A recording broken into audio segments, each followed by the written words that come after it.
أهلا بيكم في حلقة جديدة من برنامجكم سايب أثر. في ناس كتير في حياتنا بنفتكرهم بيحبونا بجد، بنحكي لهم أسرارنا وبنفتح لهم قلوبنا وبنحس إنهم أمان. لكن اللحظة اللي بتكتشف فيها إن كل الكلام اللي بيتقال في وشك مش هو نفس الكلام اللي بيتقال من وراك بتوجعك قوي، مش لأنك سمعت حاجة وحشة، لكن لأنك حسيت إنك كنت عايش في وهم.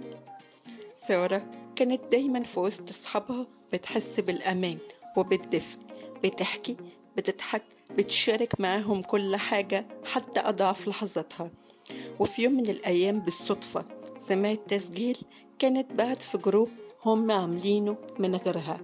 سمعت صوت أقرب واحدة ليها وهي بتحكي عن موقف حصل بينهم، بس بتحكي بطريقة فيها سخرية منها والباقيين بيضحكوا. ساعتها قلبها وجعها، مش عشان الموقف لكن عشان الناس اللي كانت فاكراهم سند طلعوا بيتسندوا عليها علشان يضحكوا.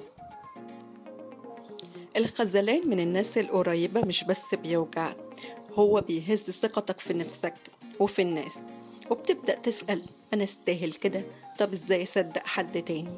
لكن الحقيقة إن الغلط مش فيك، الغلط في قلوبهم هم. اللي بيتكلم من وراك بيكشف شخصيته هو، مش قيمتك انت. في ناس هتقول اتجاهلي اللي حصل وكأنه ما حصلش، وفي ناس تانية هتقول واجهيهم وعرفيهم إنك عرفتي اللي بيتقال من وراكي. الحقيقة إن الرد الصح بيتحدد حسب الشخص والموقف نفسه.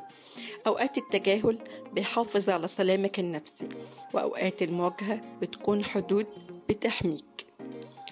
مش كل الناس اللي حوالينا يستحقوا يعرفوا عننا كل حاجة، في حاجات لازم تفضل بينك وبين نفسك. مش كل باب بيتفتح ومش كل قلب يتآمن. خليك فاكر إن قيمتك مش بتتحدد بكلام الناس، لكن بتتحدد بإنت مين وعامل إيه، حتى لو كل الناس اتكلمت عليك.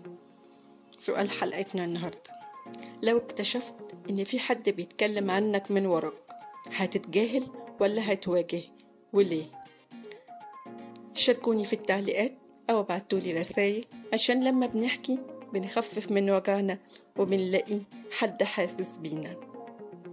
كنت معكم أنا بسمة في سايب أثر، البرنامج اللي بنحاول فيه نلاقي نفسنا وسط زحمة الحياة وبنحافظ على قلبنا سليم مهما اتكلموا عننا من ورانا. استنوني كل يوم سبت واثنين واربع الساعة 6 مساء على اليوتيوب، وخليكم فاكرين سايب أثر قريب لقلبك. أشوفكم الحلقة الجاية.